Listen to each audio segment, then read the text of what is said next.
Hello বন্ধুরা, আলাপন স্কুলের পক্ষ থেকে আপনাদের সবাইকে জানাই স্বাগতম। আজকে আমি আপনাদের মাঝে একটা গুরুত্বপূর্ণ বিষয় শেয়ার করব। সেই বিষয়টি হচ্ছে যে কিভাবে সরকারি চাকরি পাওয়া যায়। আসলে আমরা যারা বেকার স্টুডেন্ট আছি তাদের প্রত্যেকেরই প্রত্যাশা কিন্তু একটা সরকারি জব বা ভালো কোনো একটা বেসরকারি জব। তো সুতরাং আজকে আমি বলবো আপনারা কিভাবে একটা ভালো সরকারি জব পাবেন এবং কিভাবে আপনি বেসরকারি জব পেতে পারেন।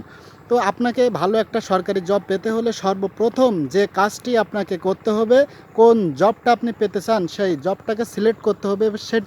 সেই জবটাকে নিজের মাথায় সেট করতে হবে যে আমি অমুক জবটা করতে চাই, সরকারি অমুক জব করতে হয়। সেটা হতে পারে বিসিএস বা প্রাইমারি বা অন্য কোনো সেক্টর, অর্থাৎ আপনার মনের মতো করে আপনি সেই জবটাকে আগে সিলেক্ট করবেন যে আমি এই জবটা করব। এরপরে আপনি যে কাজটি করবেন, এই জবটা মাথায় সেট হয়ে যাওয়ার পরে যে আমি এই জবটা করতে চাই, এটা আমার প্রয়োজন বা আমার লাইফের সাথে সম্পৃক্ত, এমন একটি জব আপনি সিলেক্ট করুন। করে আপনি এবার ভাবুন যে এই জবটা করতে হলে আপনাকে কেমন ধরনের যোগ্যতার পরিচয় দিতে হবে বা কি কি যোগ্যতা আপনার লাগবে। তো আপনি দেখলেন যে আপনার যতগুলো কোয়ালিফিকেশন আছে তার ভিতরে এই জবটা যায়, অর্থাৎ এই জবটায় আপনি আবেদন করতে হলে বা জবটা করতে হলে আপনার যে সকল কোয়ালিফিকেশন থাকা দরকার সবগুলোই আপনার আছে। তো এটা আপনি জেনে গেলেন।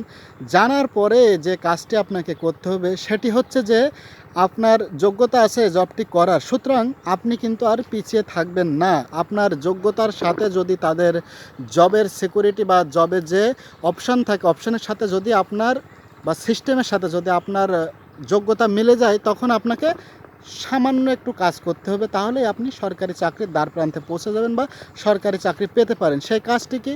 সেই কাজটি হচ্ছে যে সেই সরকারি চাকরির পরীক্ষায় আবেদন করতে হলে বা করে কিভাবে তার পরীক্ষা পদ্ধতি হয় বা কিভাবে নিয়োগ করা হয়। আপনি জানেন বাংলাদেশের কিন্তু সরকারি সেক্টর এখন অনেকটাই ফেয়ারভাবে ক্যান্ডিডেট সিলেক্ট করে, অর্থাৎ কোনো ঘুষ ছাড়াই কিন্তু চাকরি পাওয়া পসিবল। সেক্ষেত্রে আপনাকে দেখতে হবে যে কীভাবে এই জবটা পাওয়া যায় বা পাওয়া যাবে। তো সুতরাং আপনার সেই কাজটি সুন্দরভাবে করতে হবে, অর্থাৎ আপনি দেখলেন যে এই জবটা যদি আমি পরীক্ষা দিই এবং পরীক্ষা দিয়ে পরীক্ষাতে যদি টিকি তাহলে রিটেন হবে, রিটেনে টিকলে ভাইভা হবে, ভাইভায় টিকলে একটা ক্যাডার হওয়া যাবে বা একটা সরকারি জব পাওয়া যাবে। সেটিকে আপনাকে আগে নির্ধারণ করতে হবে, অর্থাৎ আপনার ফলাফল পেতে হলে যা যা করার দরকার সেটিকে আপনাকে নির্ধারণ করে নিতে হবে। নিয়েই আপনার যে কাজটি করতে হবে সেটি হচ্ছে সুন্দরভাবে একটা গুছালো প্রিপারেশন, অর্থাৎ প্রস্তুতি আপনাকে নিতে হবে যে এই জবটা করতে হলে আমাকে এই কাজগুলি করতে হবে, অর্থাৎ যে কাজগুলি আপনাকে জব করার জন্য করা প্রয়োজন সেই কাজগুলিকে আপনি সুন্দরভাবে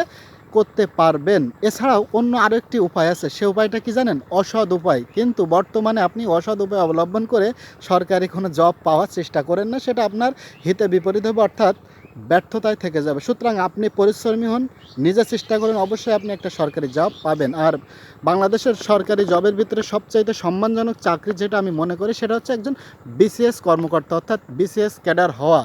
এই বিসিএস ক্যাডার হতে হলে আপনাকে বিসিএস ক্যাডার হওয়ার মতো করেই লেখাপড়া করতে হবে।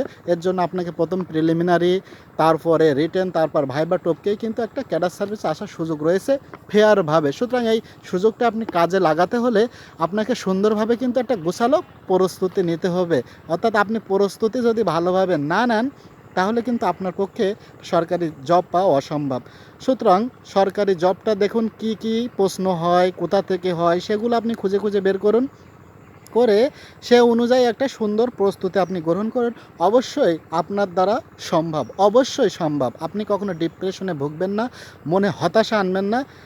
আপনি একটা জিনিসই মাথায় রাখবেন যে আই ক্যান ডু দিস, আমি এটা করেই ছাড়বো বা আমি এটা করেই দেখাবো, আমি এটা করতে পারবোই। এই মোটিভেশনটুকু আপনার ভিতরে বা এই মনোবলটুকু আপনার ভিতরে যদি থাকে তাহলে আমি বলবো অবশ্যই আপনি একটা সরকারি জব পাবেন। এছাড়া কিন্তু কোনো উপায় নাই। আজকের ভিডিওটি করা আমার মনে হয় সার্থক, কেননা আপনি আমার ভিডিওটি শেষ পর্যন্ত দেখেছেন এবং আপনি বুঝেছেন যে একটা সরকারি চাকরি পাওয়া যতটা না কঠিন তার চাইতেও কিন্তু বর্তমানে সহজ, যদি আপনি যোগ্য হন। আপনার যোগ্যতার প্রমাণ দিয়েই কিন্তু আপনাকে চাকরিটা গেইন করতে হবে। সুতরাং আপনি জবটা গেইন করতে হলে আপনাকে অবশ্যই তাদের সিস্টেম অনুযায়ী যোগ্য হতে হবে। আপনি যোগ্য হলে অবশ্যই আপনি চাকরি পাবেন, এখানে কোনো বাধা নাই। তো পরবর্তী ভিডিও দেখার অনুরোধ জানিয়ে আজকের মতো এখানে বিদায় নিচ্ছি। পরবর্তী কোনো ভিডিওতে দেখা হবে। কথা হবে। চ্যানেলে নতুন হয়ে থাকলে অবশ্যই সাবস্ক্রাইব করবেন, আর ভিডিওটি ভালো লাগলে অবশ্যই লাইক করবেন। যারা ইতিপূর্বে সাবস্ক্রাইব করেছেন তাদেরকে অসংখ্য ধন্যবাদ। সাথেই থাকুন, ভালো কোনো চমক বারবার নিয়ে আসার চেষ্টা করব। ধন্যবাদ সবাইকে।